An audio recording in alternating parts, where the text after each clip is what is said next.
జిల్లాల పునర్వ్యవస్థీకరణ త్వరలోనే కమిషన్ ఏర్పాటు చేసాం. నియోజకవర్గాల పునర్విభజన తరహాలో జిల్లాల్లో శాస్త్రీయత ప్రతిపాదనలపై బహిరంగ ప్రజాభిప్రాయ సేకరణ ముఖ్యమంత్రి రేవంత్ రెడ్డి ప్రకటన.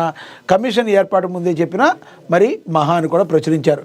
తెలంగాణలో గత ప్రభుత్వం అశాస్త్రీయంగా ఏర్పాటు చేసిన కొత్త జిల్లాలు మండలాలను మరి రేషనలైజేషన్ చేస్తామని ముఖ్యమంత్రి రేవంత్ రెడ్డి ప్రకటించారు. మరి టీజీఓ డైరీ ఆవిష్కరణ కార్యక్రమంలో సీఎం ఈ వ్యాఖ్యలు చేశారు. రాష్ట్ర పాలనలో సమస్యలు సృష్టించిన ఈ జిల్లాల ఏర్పాట్లను సమీక్షించి సరిదిద్దుతామని ఆయన స్పష్టం చేశారు. ఇది రాష్ట్రంలోని పాలనా వ్యవస్థను మరింత సమర్థవంతంగా చేయడానికి అవసరమవుతుందని చెప్పారు. ఎందుకంటే ఏదన్నా పాలనా వ్యవస్థ చేయాలన్నా కూడా మరి పరిపాలనకి అనుకూలంగా ఆయా వాతావరణం ఉండాలి. ఆ జిల్లాల్లో ఏ ప్రాతిపదికన గతంలో విడగొట్టారో కానీ అది అశాస్త్రీయంగా ఉందని, కానీ దాన్ని మరి ఒక రకంగా చెప్పాలంటే మళ్ళీ పునర్వ్యవస్థీకరిస్తామని కూడా చెప్తున్నారు. గత ప్రభుత్వం అశాస్త్రీయంగా కొత్త జిల్లాలు ఏర్పాటు చేయడం వల్ల పాలనపై ప్రజలకు నమ్మకం సన్నగిల్లిందని సీఎం రేవంత్ రెడ్డి విమర్శించారు. వరంగల్, హనుమకొండ జిల్లాలను కలపాలని ప్రజల నుంచి డిమాండ్ వస్తుందని, ఇలాంటి సమస్యలను పరిష్కరించడానికి త్వరలోనే రిటైర్డ్ జడ్జి నేతృత్వంలో కమిషన్ ఏర్పాటు చేస్తామని తెలిపారు. ఈ కమిషన్ 6 నెలల పాటు క్షేత్రస్థాయిలో పర్యటించి జిల్లాలు, మండలాలు రేషనలైజేషన్పై వేదికగా సమర్పిస్తుందని సీఎం చెప్పారు.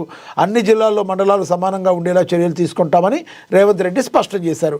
అలాగే బడ్జెట్ సమావేశాల్లో ఈ అంశంపై చర్చించి అన్ని పార్టీల అభిప్రాయాలు తీసుకుంటామని, విధి విధానాలు రూపొందిస్తామని రేవంత్ రెడ్డి తెలియజేశారు. కమిషన్ నివేదిక ఆధారంగా చర్యలు తీసుకున్నట్టుగా చెప్పారు. ఇక మనకు తెలుసు ఈ జిల్లాల పునర్విభజన ఉంటుందని చెప్పి మహాదినపత్రిక కావచ్చు, ఏఎన్ఎన్ న్యూస్ కావచ్చు ముందే చెప్పింది. దాని గురించి ప్రచురించారు. జిల్లాల పునర్వ్యవస్థీకరణపై ప్రభుత్వం సీరియస్గా ఉందని, త్వరలోనే కమిషన్ ఏర్పాటు చేయబోతుందని మహాపత్రిక ముందుగానే చెప్పిన విషయం విదితమే.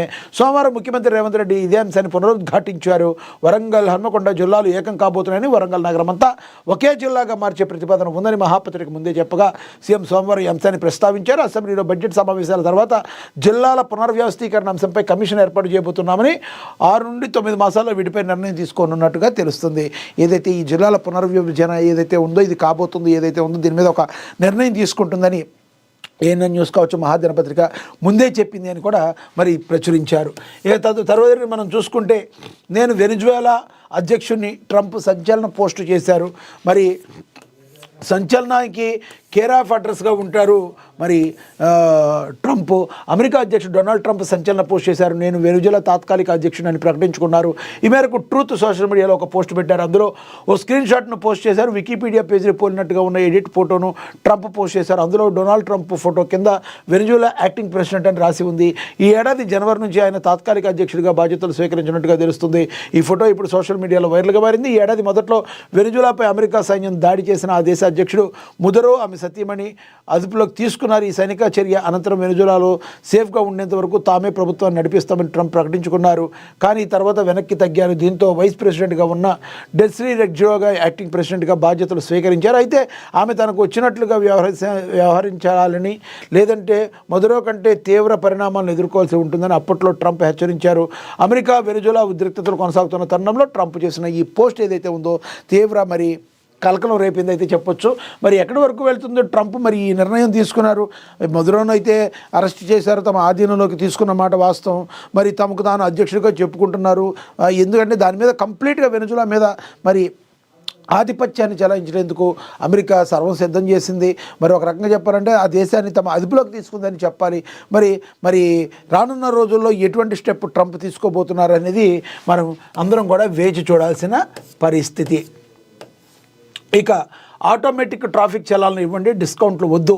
సైబర్ క్రైమ్, డ్రగ్స్ హత్యల కంటే పెద్ద సమస్య ఉల్లంఘన అని చెప్పి సీఎం రేవంత్ రెడ్డి అయితే చెప్పడం జరిగింది. మనకు తెలుసు మరి ఎక్కడా కూడా ట్రాఫిక్ రూల్స్ పాటించకపోతే అది 100% రాంగ్ అవుతుంది. ఎక్కడైనా కూడా మరి రెడ్ సిగ్నల్ పడినప్పుడు ఆగడం కావచ్చు, ఫోర్ వీలర్ అయితే సీట్ బెల్ట్ పెట్టుకోవడం కావచ్చు, ఈ హెల్మెట్ పెట్టుకోవడం కావచ్చు, లేకపోతే సిగ్నల్ జంప్ చేసి వెళ్ళిపోవడం రాంగ్ కావచ్చు. ఇవన్నీ కూడా మరి పోలీసు రూల్స్ ఏవైతే ఉన్నాయో మరి కంపల్సరీ ట్రాఫిక్ రూల్స్ ఏవైతే ఉన్నాయో అందరూ కూడా కంపల్సరీ పాటించాలి. కొంతమంది ఆకతాయిలు ఇప్పటికీ కూడా మరి ఎలా పడితే అలా బైక్స్ నడుపుతూ మరి స్టంట్స్ చేస్తూ కార్లు విపరీతమైన ఫాస్ట్ నడిపిస్తూ భయభ్రాంతులకు జనాలను గురి చేసే వాళ్ళు ఉంటారు కొంతమంది.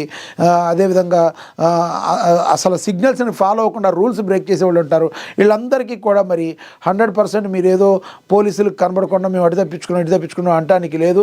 ఆటోమేటిక్గా చలాన్లు పడే అవకాశం తీసుకోండి. అవసరమైతే ఆ బ్యాంక్ నెంబర్లు తీసుకుని మనకి ఈఎంఐలు ఎలా కట్ అవుతాయో అదేవిధంగా మీరు ఏదన్నా తప్పు చేశారా, మీరు హెల్మెట్ పెట్టుకోలేదా, మీరు సరిగ్గా నెంబర్ ప్లేట్ సరిగ్గా పెట్టుకోలేదా, మీరు సిగ్నల్ జంప్ చేశారా, ఏదైనా ఆటోమేటిక్గా అది ఫోటో కొట్టుకుంటుంది. ఆటోమేటిక్గా మీ అమౌంట్ నుంచి అమౌంట్ కూడా కట్ అయిపోతుంది. మీరు ఇంపార్టెంట్ విషయాలకి మీరు డబ్బులు అట్టి పెట్టుకున్నారనుకోండి, ఆ అమౌంట్ కూడా కట్ కావచ్చు. కాబట్టి మీరు రూల్స్ బ్రేక్ చేయొద్దు. సీఎం రేవంత్ రెడ్డి చేసిన ఈ సూచన మరి ఏ విధంగా ఉందో కూడా మరి మనం ఒకసారి ఆలోచించాలి. తెలంగాణ ప్రభుత్వం రోడ్డు భద్రతను అత్యంత తీవ్రమైన సమస్యగా గుర్తించింది.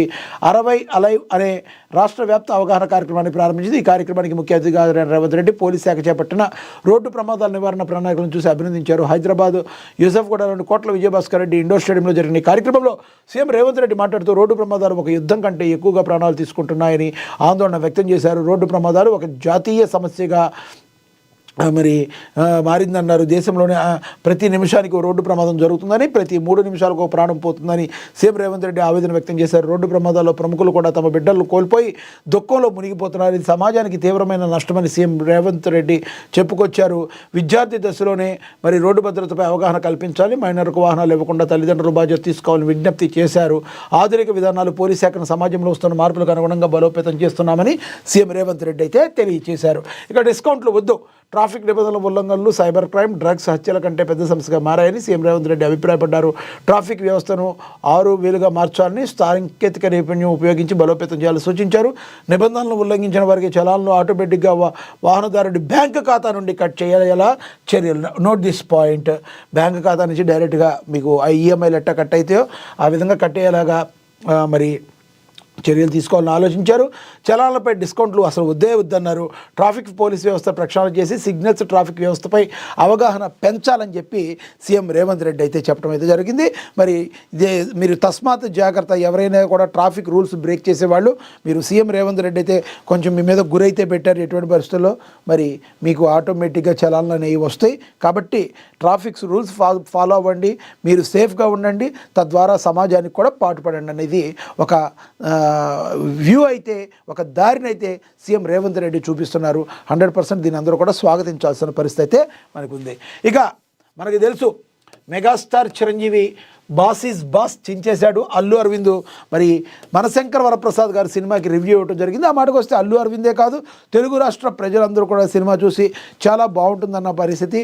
ఎందుకంటే చిరంజీవి కామెడీ టైమింగ్ ఏ విధంగా ఉంటుందో, మెగాస్టార్ చిరంజీవి కామెడీ టైమింగ్ ఏ విధంగా ఉంటుందో మనందరికీ తెలుసు. చాలా పాత్రలు చేసినప్పటికీ ఆయన కామెడీ టైమింగ్ మాస్ హీరోల్లో కామెడీ చేయడంలో ఆయనకంటూ సపరేట్ స్టైల్ ఉంది. ఆయన కామెడీ సినిమాల్లో కామెడీ పాత్రలు చేస్తూ ఉంటారు. ఫుల్ లెంత్ కామెడీగా చేసిన చంటబ్బాయి సినిమాతో ఉన్న ఆయన యొక్క కామెడీ యాంగిల్ని మళ్ళీ బయట తీసుకొచ్చి ఈ చిరంజీవి మనశంకర్ వరప్రసాద్ ఏవైతే ఉందో చూస్తే సినిమా చంటబ్బాయి సినిమాలో చిరంజీవి గారిని మళ్ళీ ఒక్కసారి వింటేజ్ చిరంజీవి గారిని చూపించడం మరి గుర్తుకు రావటం 100% అయితే జరుగుతుంది. మరి సినిమా మరి ఈ రోజున సంక్రాంతికి వచ్చేసి సూపర్ డూపర్ హిట్గా నిలిచి ప్రజల యొక్క మన్ననను పొందుతుంది. అందరూ కూడా రివ్యూలు కూడా ఇస్తున్నారు. ఏం రాశారు ఒకసారి ఏం చెప్పారు చూద్దాం.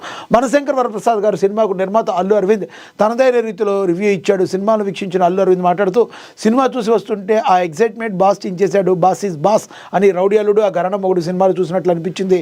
చాలా బాగుంది. వింటేజ్ డ్యాన్స్ అదిరిపోయింది. బ్యాక్గ్రౌండ్ స్కోర్ సహా వింటేజ్ తీసుకొచ్చిన వారికి డైరెక్టర్ ఏం ఆలోచించాడో అనిపించింది. Excellent Venky entry,